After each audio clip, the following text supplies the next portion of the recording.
Hi everyone, thank you for tuning in to my YouTube channel. My name is Shahrukh Nasir. I'm an RCIC from Vancouver. First of all, thank you for everyone for encouraging my work that I've done so far and the videos so far. And I am really encouraged by the response I have received so far. So continuing on, I'm making more videos to help those who want to immigrate to Canada and come to Canada via study permit or other methods, etc. Today, my focus is going to be study permit and particularly the student direct stream. A lot of the applicants ask questions, so I'm going to address them through this video. First of all, let's understand the student direct stream program is an expedited study permit processing program that the government of Canada brought out a few years ago. Initially, it had only a few countries, India, China, were the main ones, along with some other ones. And then recently that list has expanded, and that list has expanded to include countries such as Brazil, Colombia, Costa Rica, Antigua, Morocco, Philippines, Senegal, St. Vincent, Trinidad and Tobago, and Vietnam as well. So with Pakistan and the Habib Bank, we had something to do with it when I was working with my last law firm. We helped to get Pakistan on board, so I'm pretty proud about that. However, going forward, what I want to do is I want to talk about how you can apply under this program. So the first thing to note is that if you want to come under this program, you must get a letter of acceptance from a post-secondary institution in Canada, a college or a university. Secondly, you must be living outside of Canada and in the country that is on this list. So for example, if you are a resident of India but you're residing in UAE, then you don't qualify under this program. So just be clear about that. Secondly, you need to also show proof of the tuition for the first year that you have paid for the school that you're enrolled in, for the course that you're enrolled in. Another important requirement for this program is to buy a guaranteed investment certificate. Different banks are on this list. I have put a list of the banks that are eligible. There's a link below for this program. I encourage everyone to go and visit it and understand more details about it. But you buy a guaranteed investment certificate for $10,000 Canadian, and it's a refundable guaranteed investment certificate. So in case you're refused, you can go back to the bank and claim this money back. And if you're approved, then obviously this money is to be spent for you when you come into Canada for the first year and to have you pay your living expenses. Secondly, another thing additionally is if you need a medical exam, you might need to complete that. A police certificate is also required.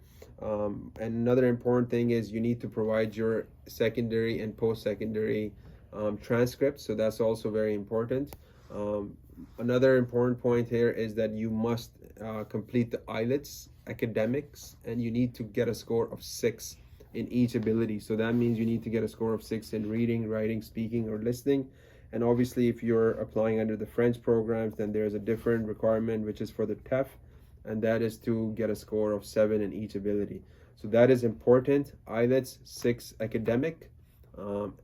Keep in mind there's two types of IELTS. One is general, one is academic. This is the academic one, and this is for the study permit program, and you need to get a score of 6 to be able to apply under this program.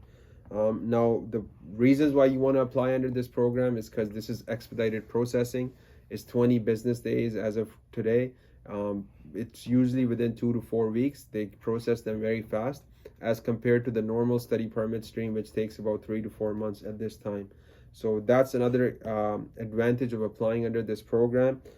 Some of the common questions are that, can I bring my spouse? Can I bring my children? Yes, you can. You can apply for a visitor visa for your spouse. You can apply for a visitor visa for your children to accompany them yourself when you're studying in Canada.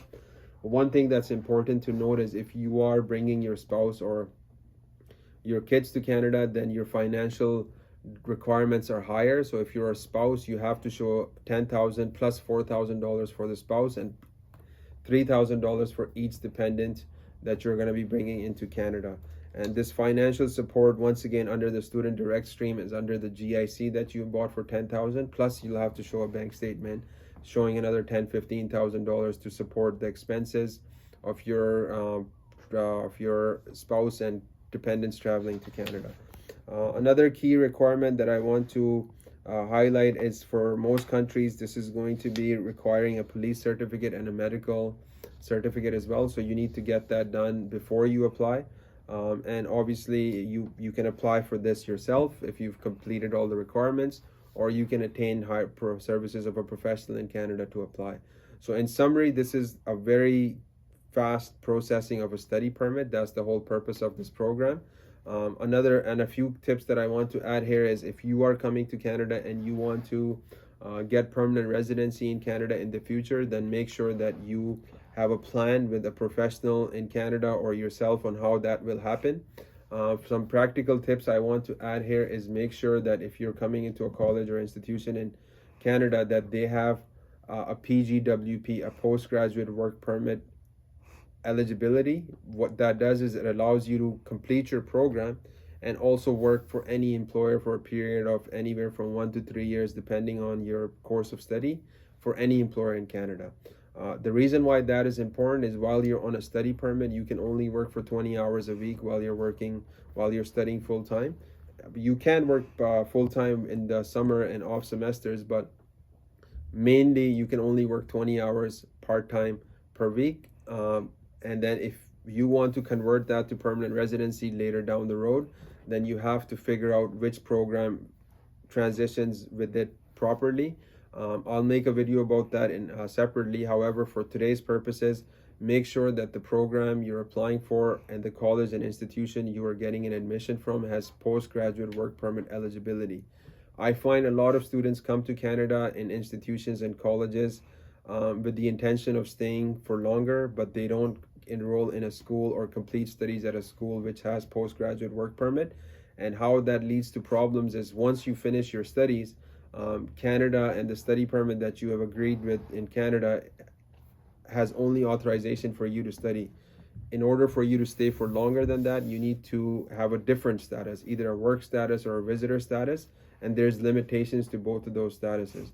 So, but if you have a postgraduate work permit, after you finish your studies, you apply for one, you can work for any employer and you can continue to stay in Canada with your family.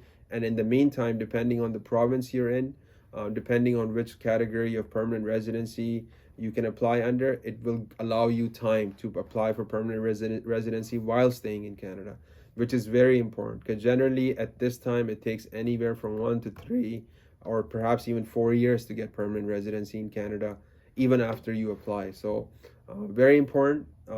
The main takeaway for this is, apply under this program. It is the fastest way of getting to Canada under the study permit if you are from these countries. And also make sure the institution you're enrolling in has postgraduate work permit eligibility, so that you have the flexibility of working for any employer after you study and then transitioning to permanent residency in a smoother method. So thank you for tuning in. I hope this video helps you, and I look forward to making more videos that will encourage you to come to Canada and get good information as well. So thanks once again, and I look forward to helping you in the future. Take care. Bye for now.